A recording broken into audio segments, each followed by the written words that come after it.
everybody. Welcome to another episode of the COBA podcast. Up until now, it's been called COBA Monthly. I think we may be changing the name of COBA Monthly because with all the things going on, sometimes we're not able to do it monthly every month. So it sounds a little stupid saying COBA Monthly. Sometimes we do it every other month, say every 3 months. I'd like to try and do it every month, but we're going to see going forward. So for now, this is the COBA Union Update podcast. It's between Christmas and New Year's. First off, I'd like to wish everybody a belated Christmas. Happy New Year to everybody. This is going to be basically a year-end roundup, kind of where we stand now and where we're looking to go in the future. I just want to remind a lot of people of what's gone on over the past year. We are actually doing this podcast on a WebEx. It's kind of like it's similar to Zoom, so the audio may be a little scratchy. It's not as clear as it would normally be. If that is, I apologize for that. The problem for that being is all the COVID stuff going on. COVID has hit the union executive board, union delegates. It has hit vendors that we use. So, a lot of people have children, things like that. I didn't get everybody in a room to do a podcast because we wanted to make sure that everybody stays safe. And that's going to be corrected with the next podcast that we do. So let's kick it off. I want to welcome everybody again, as like I said, to another edition of COBA Monthly.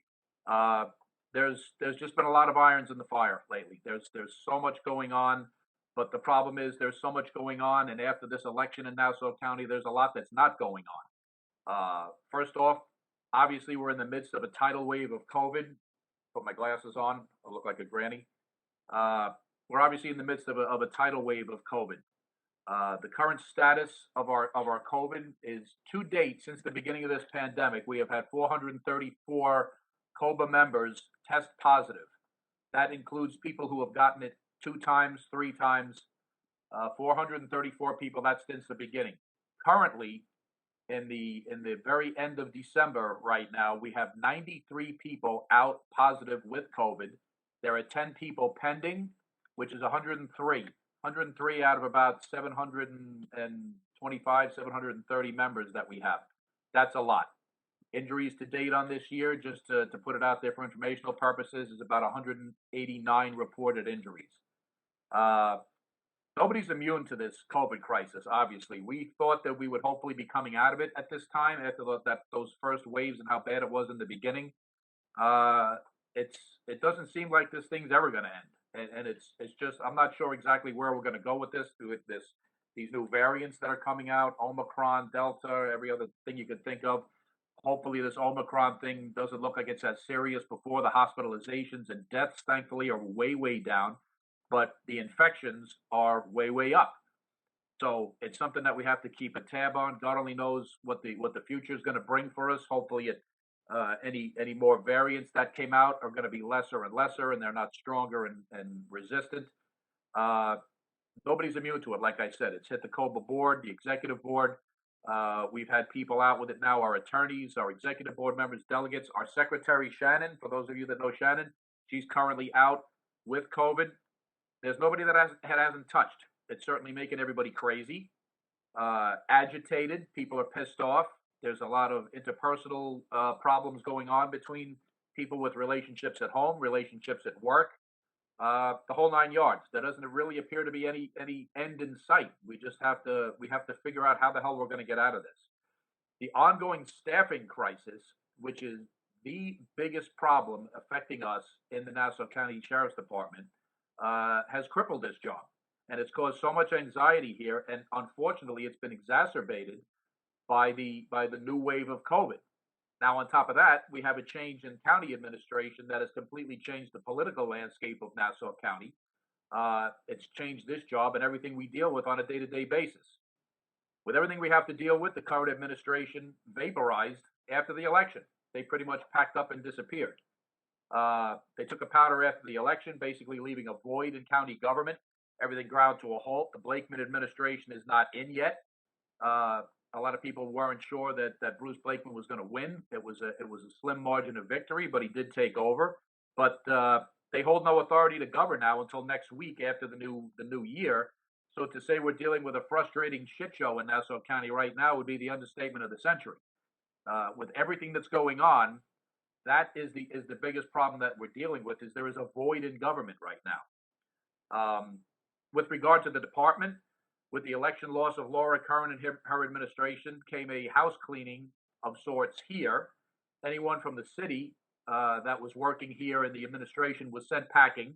They were all told to put in their resignations, as was done in every other unit, every other bargaining unit, every other department in Nassau County. They tell people to put in their resignations. Some people are afforded the ability to reapply to stay. A lot of people that we know in county HR were given the opportunity to stay, and thankfully they are staying, which helps us out a lot. So there isn't a catch up in that. But in our department, the everybody but the sheriff was told sayonara. So, like I said, anybody from the city that was here, as you remember, whenever Democrats are in power in Nassau County, they tend to bring in people from the city where their more liberal base is. The problem is that we have a lot of Democratic-leaning people here who get kind of crapped on and passed over. The local people, they go into the city to find talent, let's say, to run these departments. When the Republicans are back in power, the base shifts back to Nassau County. So right now we're in another phase of out with the old and in with the new. Or some of the new are going to be retreads that you've seen before, or just some familiar faces that are going to be coming back again in different departments. One in particular that will not be missed here, no matter how hard we tried to develop a working relationship with him, was the undersheriff of Nassau County. He's gone. He resigned. He was not retained, and I'm not exactly going to shed a tear over that. We did our best to try and get a working relationship with him, but a lot of his city ways of doing things and a lot of left-leaning nonsense that we had to deal with was just a lot of bullshit. And he was simply a square peg in a round hole in Nassau County. So, seeing the funny papers. Our sheriff was kept on by the new administration mainly because of his pedigree. I do have a pretty decent working relationship with the sheriff. I think he's capable of bringing about some positive changes here, mainly in both of our quests to have this place staffed correctly from bottom to top throughout the ranks and in our ancillary units. You can't run a department like this and a department like this of this size without the proper staff. I do want to see improvements in several areas that still have to be fixed going forward. Mostly adherence to our contract when it comes to jobs and seniority rights. We've had a lot of those problems, even with this sheriff and with this administration. The union will never surrender those rights, our seniority rights of members, to anyone unless there are particular things that are negotiated, and it's in the interest of our members. Not negotiated, not within the interest of our members. One of the main tenets of a union is to protect the seniority rights of our members. People don't all have hooks. People don't all know somebody to get jobs. Sooner or later, everybody gets seniority, and that's how you even the playing field. I've gotten in arguments with some of our members about that. People who may rely on hooks and things like that. That's not how it works. You have to have a level playing field in the union. That's the only way you have anything fair for everybody. The sheriff has done some good things here. There was some training aspects that were brought in. Some equipment that was brought in. And I'm hopeful that with the right mix of a new administrative staff and the departure of some recent nonsense, that we can actually make some meaningful changes here. Time will tell. I'm hopeful. You have to have the hope when you're running a union like this and you're running a department that you're going to have a good relationship. But you have to work together. It's easy. The easiest thing in the world to do is throw bombs at people. Sit there, throw bombs, MF people, shout from the rooftops, rant and rave, scream and yell. But one thing that I can tell you from many, many years of doing this is that's the easiest thing in the world. And that is the one time where you get nothing done because everybody retreats back into their corners. They crawl back in their holes. You tell the other side to go scratch and nothing happens. So you have to try and do your best to have a working relationship to try and move forward. I'd like to go over some of the positive things that have occurred here over the last year to remind everybody exactly what goes on with your union. I know the average person has a short memory. With any union that we deal with, other people in other unions, a recurring theme is that's constant with pretty much everybody is, what have you done for me lately? Well, I'm going to remind a lot of people here what we've done for you lately, and that a lot has been done here. I'm going to go over some arbitration stuff. I'm going to go over a year in review. So if you just bear with me, I got a lot of information to go over here. Hopefully, I won't bore you to death, but hopefully you pay attention to what's going on here, because this is your union. This is what you're paying for. Going back to January of 2021, that's when vaccinations were made available. We did a lot of work in making sure that our members got the vaccinations that were available. But there was places to go and things like that at the height of this pandemic. There was a big expose in Newsday back in January about the drug problem in the Nassau County Jail. The influx of an expose that was done. Out of that came the purchase and the introduction of the Tech 84s, which has actually been very beneficial to our members. We've found lots of weapons, lots of contraband when people come into the facility, either with visiting or with the inmates with visiting, or inmates coming from other facilities. We're able to find weapons, take a lot of weapons off them. We started doing a lot of work again back in the beginning of the year about 9/11 registrations. Unfortunately, back in January, we lost some people close to us. Greg Pryor, retired officer Greg Pryor, passed. Eric Contreras passed. He used to work here, was a Nassau County cop, Sergeant Contreras' brother.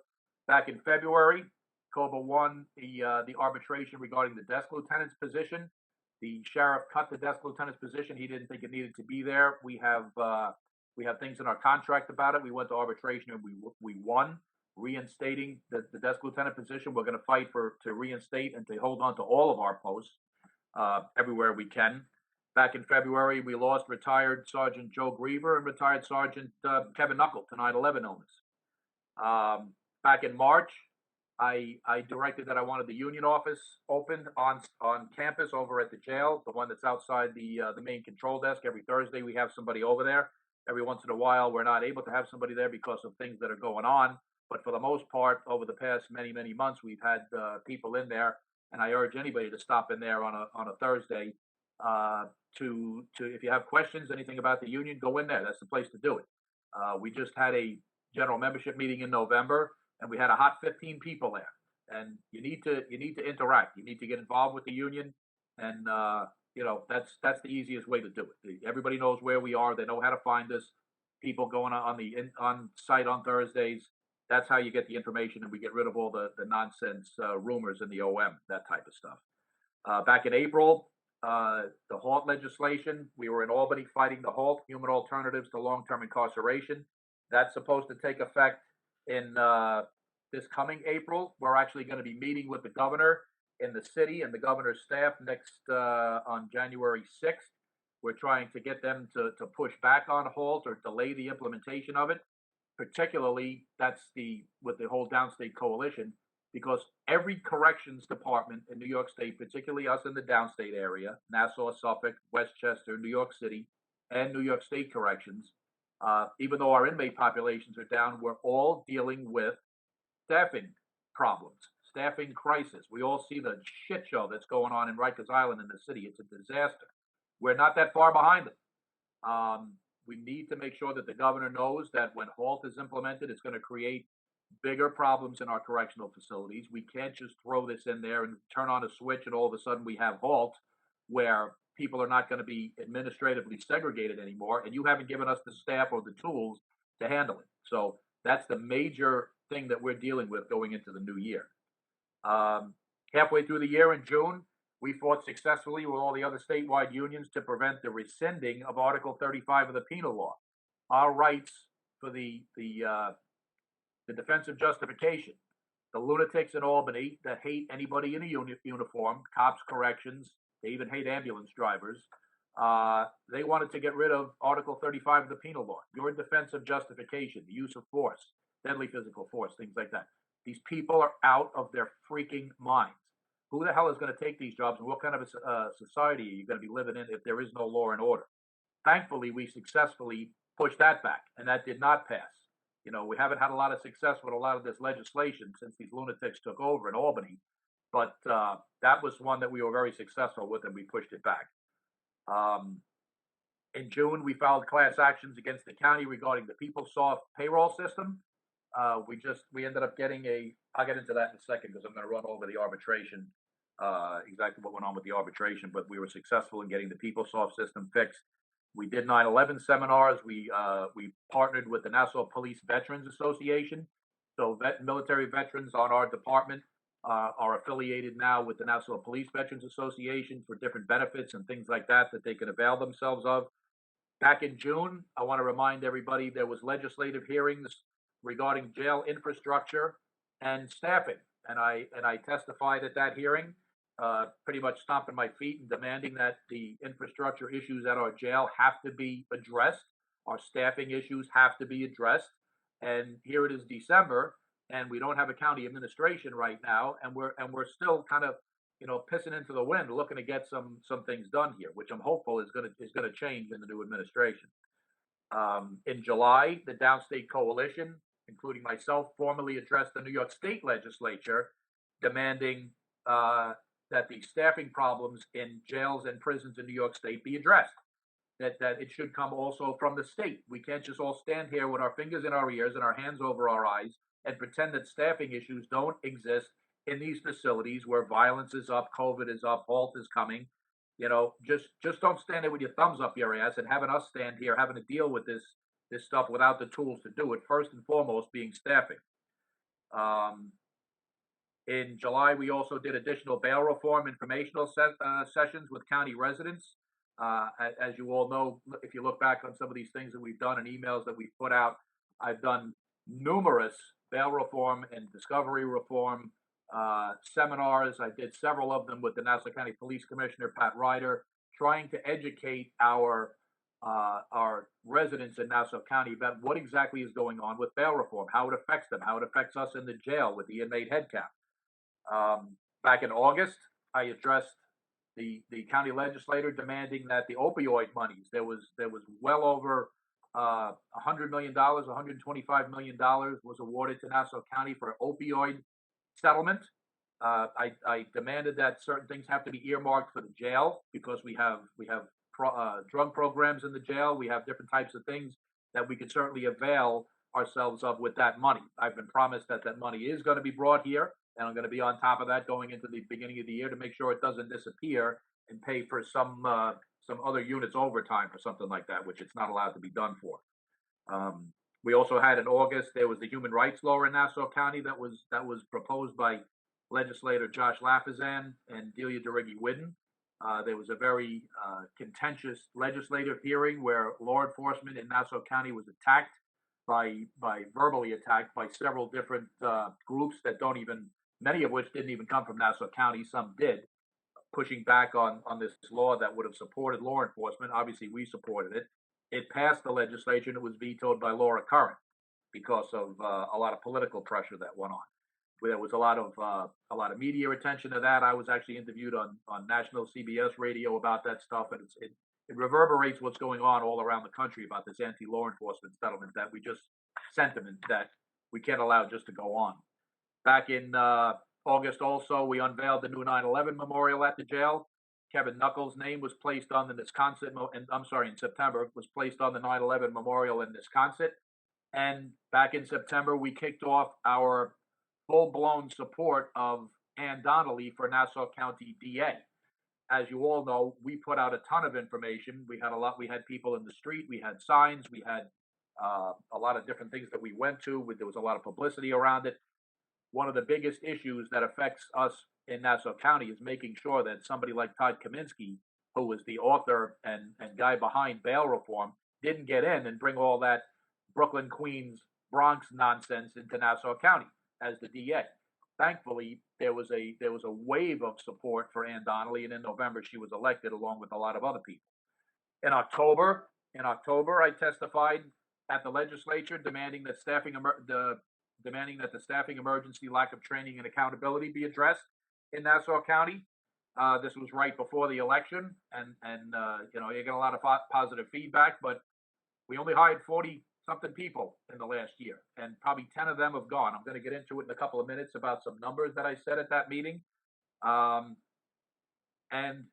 we just got to keep pounding the pavement. The residents in Nassau County have to know. The politicians have to know. This staffing crisis at our jail cannot be sustained. Back in October, we started an Instagram account, Nassau County COBA, Nassau _County _COBA. I urge everybody to sign up on Instagram. We put out a lot of information on that. It's one of the easiest ways to get information to our members. It's even easier because it's done on a day-to-day basis potentially, instead of emails, and along with emails and along with podcasts like this. It's a great way. We have a Twitter account, Nassau COBA, Nassau COBA One, and the Instagram account. I urge everybody to get on that because it's the easiest way to disseminate messages. Like I said, we did heavy campaigning for pro law enforcement candidates all through October, especially Ann Donnelly. The new training academy opened up for us over in Uniondale. Then we actually had some pretty good news. I'm usually here reporting, nonsense, fights, bad news, things that we're fighting and things that we're fending off. October 29th, the new governor, Kathy Hochul, after Governor Cuomo finally got shot out of his seat, the emperor has no clothes and he's gone. October 29th, Governor Hochul signed 2 bills for us. One was the act of a civilian. If you are disabled due to the act of a civilian at a facility or somewhere under the jurisdiction of the sheriff's department, you are eligible for a 3/4 disability pension. Up until then, it was only due to the act of an inmate. We also had the death gamble signed, which basically means that the easiest way to explain this is that you and I start this job together. 25 years down the road, I retire, you stay on the job. 2 years after that, we're driving upstate and we get in a car accident, God forbid. We both get killed. I retired. My wife, my spouse, would get whatever pension option I took. Your spouse, because you're still active, would only get a 3-year salary death benefit and then be cut off after that. This death gamble provides the pension in basically a lump sum, the pension benefit that you would have received, and it provides for your spouse and your family going forward. There are other issues that we're working on in the contract about health benefits and things like that, especially for even spouses in retirement that have been just sitting around for entirely too long that we're going to fix. But that was actually a very good thing. It's probably one of the best things that we've gotten done in many, many years in this county, in this union, is to get those 2 bills signed by the governor that we couldn't get past Cuomo, but we got past Kathy Hochul.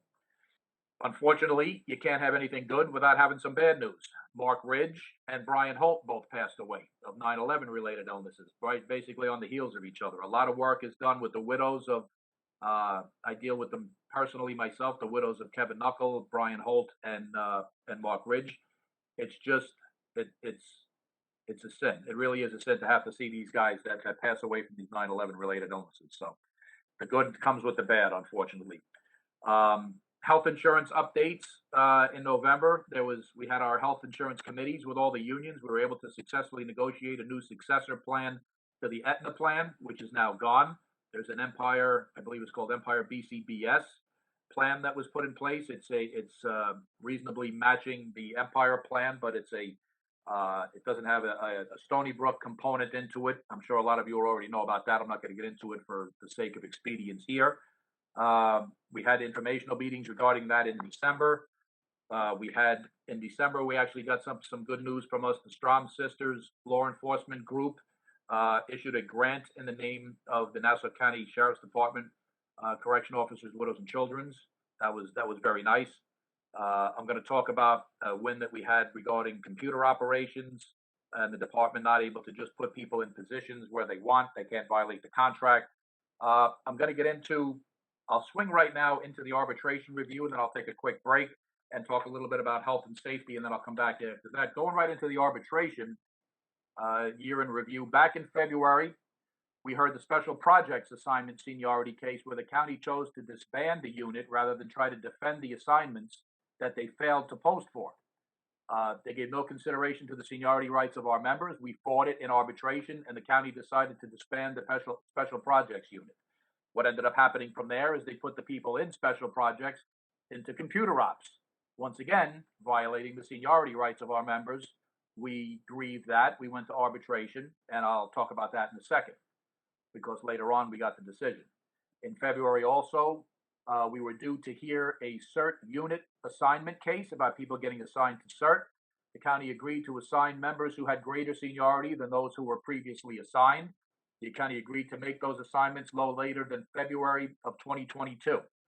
That's a little more than a month away. So staffing, crisis, everything else. I know we're probably going to run into issues with that, but the county agreed to do that to avoid arbitration, and we're going to hold their feet to the fire. In March, we held a hearing related to a grievance which we filed regarding the failure of the county to assign a 207C hearing officer as is required by the contract. The county agreed to designate a hearing officer resolving that issue. In April, we held a hearing regarding to a memorandum of agreement which we signed with the prior administration regarding the payment for the new Widows and Children's Memorial Monument. The arbitrator agreed with us and is issuing an award wherein the county is required to reimburse the Widows and Children's Fund over $16,000 that was spent on that monument. So that's a good thing, and that's union members' money that's coming back.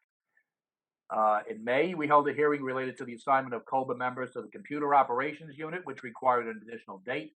Subsequent hearings were held in June and August. Written briefs were submitted.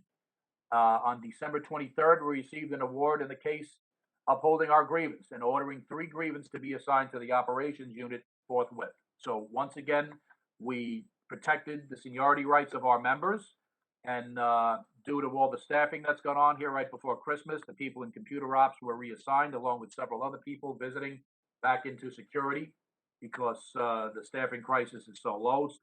Staffing, COVID, the whole 9 yards, we have to have people in security. So once all of this stuff starts lightening up, we're going to make sure that those people are assigned into that unit. We held a hearing related to the inaccurate reporting of the PeopleSoft system. I told you about this a little bit earlier. The arbitrator ordered the county to address the problems.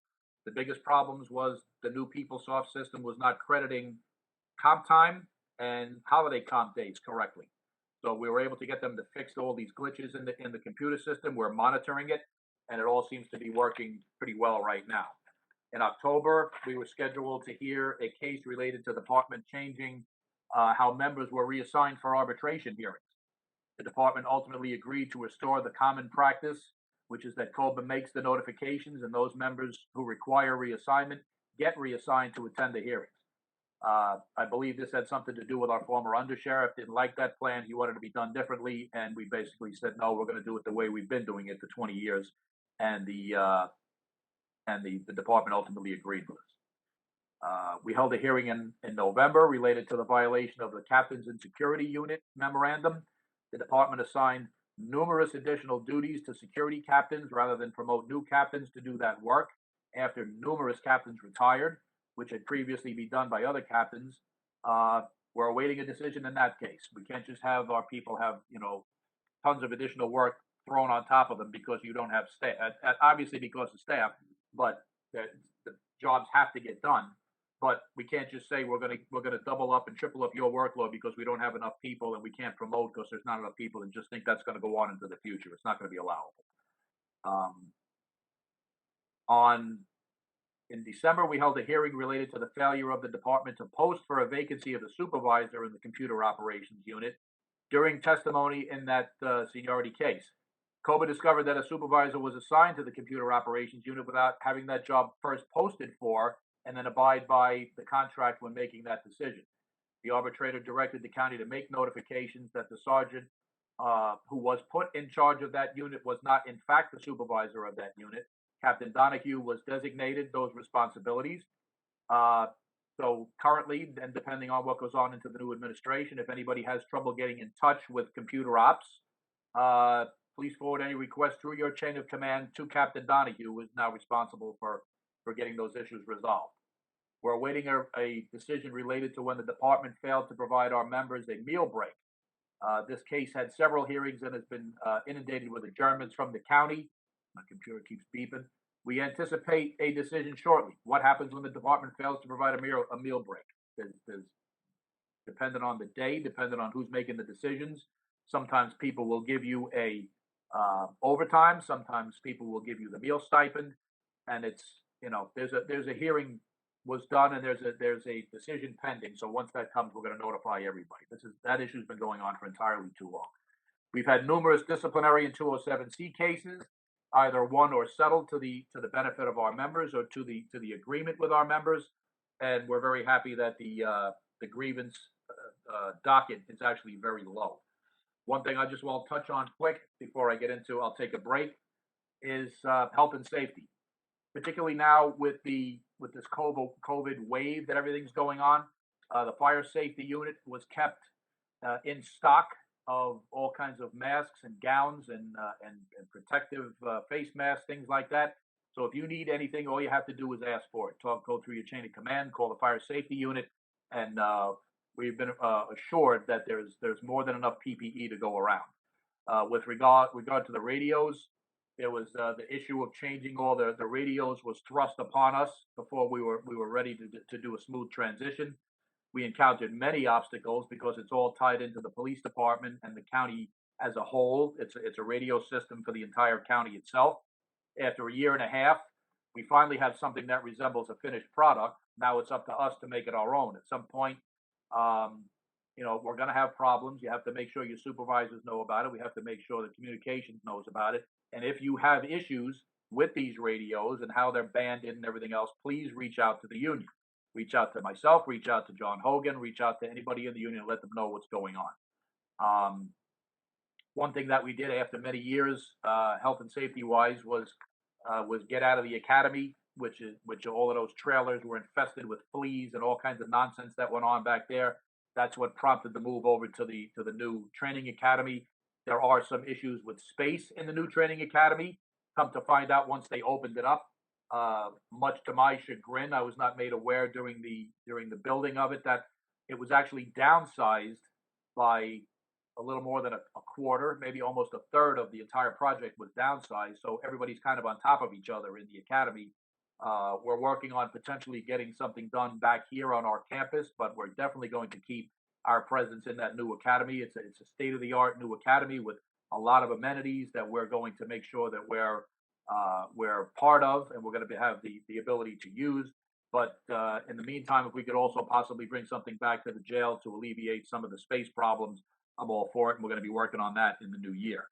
The administration, the past administration, the upcoming administration that I've had numerous conversations with Bruce Blakeman's people coming in, our jail administration, the legislators are all very well aware of our problems.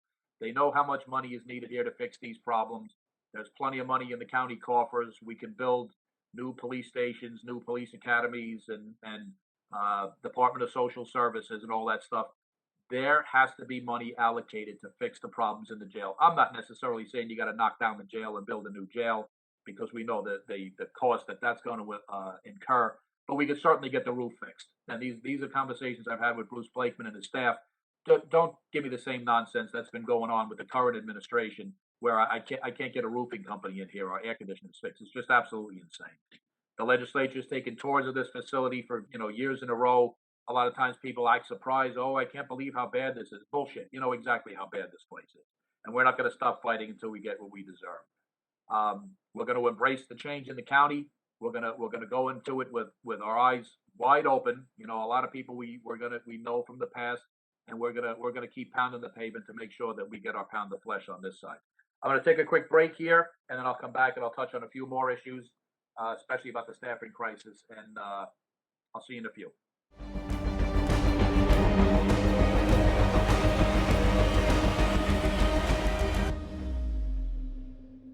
Welcome back to what's currently Nassau COBA Monthly. Like I said, I'm thinking of changing the name to it to reflect exactly when it goes out. Sometimes we're not able to do it on a month-to-month basis. I'm going to do my best in the new year to do it on a month-to-month basis. But welcome back to the COBA Union Update Podcast. Like I said, it's between Christmas and New Year's. Once again, belated Merry Christmas to everybody. Happy New Year. I hope everybody stays happy and healthy, and we're able to get out of this pandemic and everything going into the new year. There's one other main issue I want to touch on, and it's obviously related to the staffing issues here, and all of the problems that we've seen over the holidays with staffing. I hope everybody understands that this union in particular, and every union, the number one thing we're going to do is to fight to make sure that we do not lose any posts. We've gone through this for years with Spazzato. It started under Ed Riley, Spazzato, even something under Vera. We haven't had too much of a problem with it under Sheriff Zarenda, because the place has been decimated post-wise. But the one thing that it's very tough to argue when we get into some of these these very, very short staff situations on holidays and weekends and things like that, is the union is very, very hard pressed to argue that we should close a post because there's so little staff available for a particular tour or a particular unit. I don't subscribe to the fact that the union should be going hat in hand and saying we have to be able to let people get out of here. That's not the issue. The issue is you have to hire people. You have to hire people to run this place. I can't be sitting on a Saturday night or a holiday or something that goes on, or because of COVID that there's all these issues, and that I'm going to advocate to close security posts or perimeter posts or floors or consolidate, especially since for 20 years we argued against just that. We can't advocate for consolidation because there's less staff here. They got to hire people, and I've gotten into some conversations with some of our people. Maybe we should, until we get the people in here, we should close this. We should close. No, that's not the answer. You close this, you close that. That creates security problems. That creates risk. That creates a safety risk. There's no way that the union is ever going to allow that to happen. So I want to bring everybody's attention back to the public safety hearing that we just did a couple of months ago, back in October, where I stood up and was basically banging my shoe on the podium, trying to get everybody's attention about staffing. I'll show you right here. It's got a whole thing right there. Staffing. Since just to roll some numbers out there so everybody here is aware of it, and I've said this before, and you can look back on some of the videos we've done. Since January of 2018, we've hired 131 correction officers here. In that same time period, we've lost 191 correction officers. That equates to a net loss of 60 officers in 3 years. When I bring this up many times to those in the county, I get reactions that they look at me like, oh, staffing is still an issue here. Didn't you just hire 48 new officers this year? That's great, but we're not keeping up with attrition. We're not keeping up with resignations. We're not keeping up with people leaving to go to other jobs, going to the city police, the Nassau County Police, villages. Unfortunately, deaths even involved in it. We're not keeping up with this.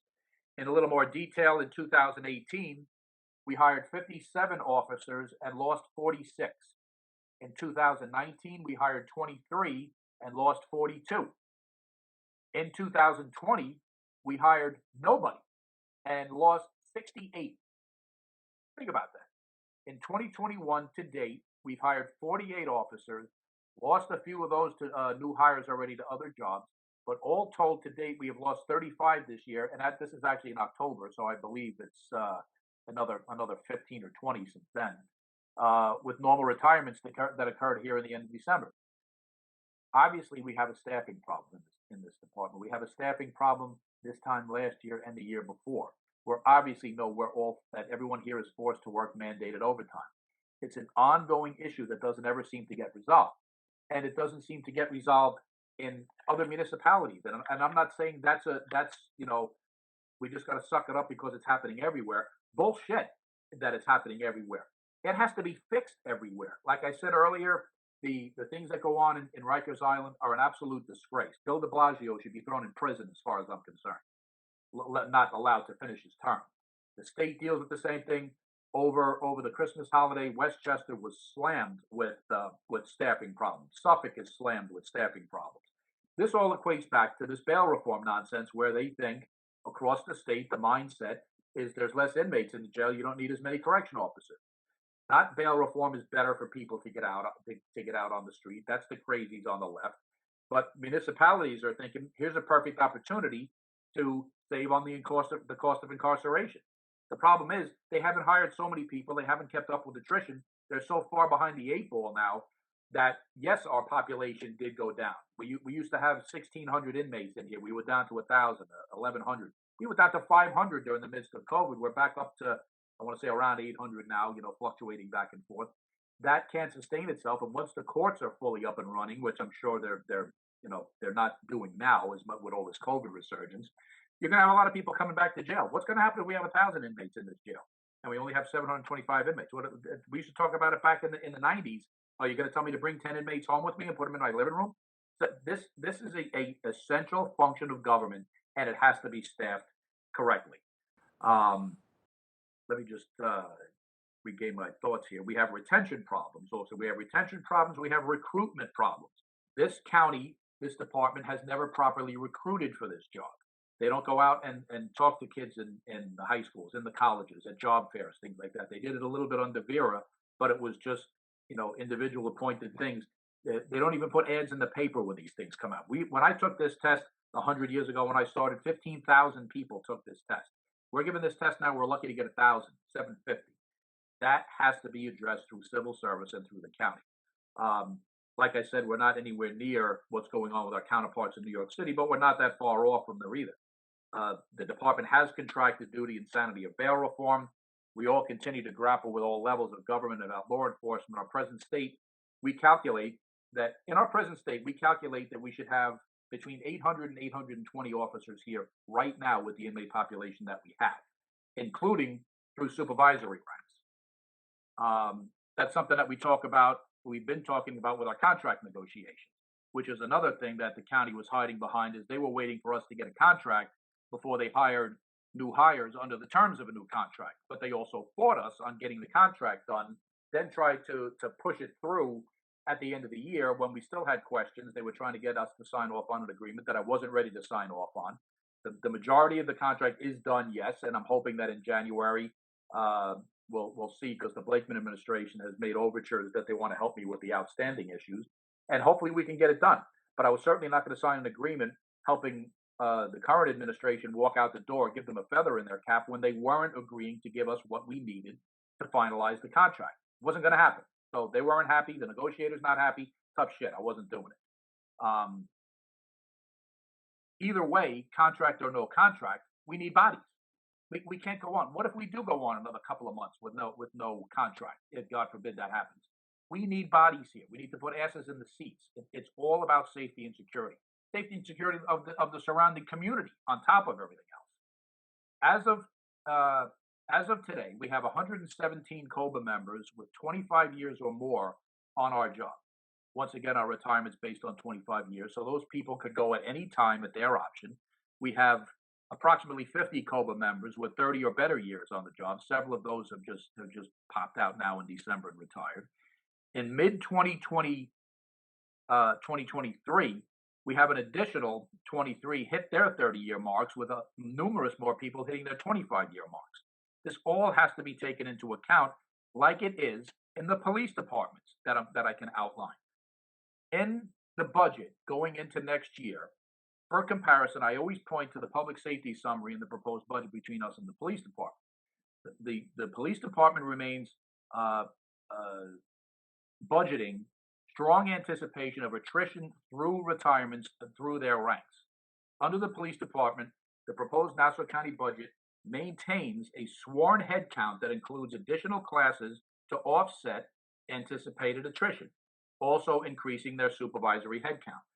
For the sheriff's department in the budget funds 2 classes of up to 40 correction officers for next year. That is not going to cut it. I've had conversations with the sheriff. He's proposing well over 100 people be hired in this job with the coming year, with the coming administration. Yes, the inmate population did decrease. Hiring is needed to keep pace with attrition and gain back to at least be properly staffed for the amount of inmates that we have, and in anticipation of a higher inmate headcount. For the police department, the budget maintains a sworn headcount. They maintain a sworn headcount with classes to offset attrition. That's how it's worded in the budget. But in the budget for us, hiring is needed to keep pace with attrition. There's a lot of bullshit in those words because they're not keeping pace. There's a big difference between needed to maintain a sworn headcount and hopefully we can keep pace with attrition, which is ours. That's nonsense. They have not kept up with attrition here, as I've outlined with the numbers that I read to you. The inmate population is in fact increasing. It's not decreasing. Now, with that in mind, the approved COBA headcount for 2021 was 775. The actual on-board headcount was 745, and that was only after the hiring of the 2 classes and did not reflect the few people that left already. In 2022, the proposed headcount is 783. That's an increase of 8 over last year's headcount. It wasn't met then, and it's certainly not, assuredly not going to be enough now going into next year. NIFA approved the county's budget of 707, the county's police budget for 1,775. The actual on-board head count for the Nassau County Police Department was 1,827, 52 more than the approved budget number. The 2022 proposal is for 1,780. They've already got more than what they're looking for. They've hired 1,200 cops in the Nassau County Police Department since 2014. They've hired 250 here. It just does not work. The lack of hiring and proper staffing here reverberates all through the rank structure and the ancillary units in our department, as it prevents us from properly promoting staff into higher ranks. It also prevents us from putting people properly into ancillary units, which pull from security every day and lower the amount of available people in the security area. Not just an officer issue here. If we don't hire, we can't promote. We can't promote corporals, sergeants, captains, lieutenants. We're short everybody all through the rank structure. Now, this is an ongoing county issue, which infuriates me, and I've had these conversations all the time because, especially our friends in the CSEA, they deal with staffing crisis all the time. The only people who are not dealing with a staffing crisis is the Nassau County Police Department.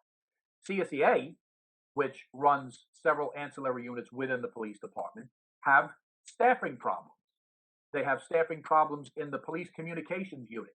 They have staffing problems in the fleet service, fleet maintenance. In Nassau County, half of the ambulances are laid up because there's not enough people in the fleet services, the mechanics, to turn wrenches and fix the ambulances. How is this justified? We don't know how it's justified. CSEA, myself, we've had these conversations with the county. We've had these conversations with the legislature. How it's allowed to go on, particularly during a pandemic. You don't have communications operators. You don't have fleet maintenance people that are fixing police cars, fixing ambulances, but you have more than enough police officers in the police department to staff the place. Now, where's the logic in the rest of the county? It can't just go on. Under the current administration, Laura Curran, one of their biggest things about saving money in the budget was unfunded positions.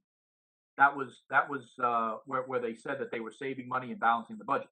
You can't have unfunded positions when you have rampant overtime filling in for people that are not there. You have to provide the services to Nassau County residents. You have to provide ambulances. You have to provide communication. You have to provide public works that is decimated in Nassau County. You have to provide correction officers to keep people away from the public. This is what we all pay taxes for. And this is going to be the priority with the new administration, with us and with the other unions. Staffing, training. HALT is going to be coming into play in April, unless we can hopefully get the governor, maybe through the budget process, to delay it further.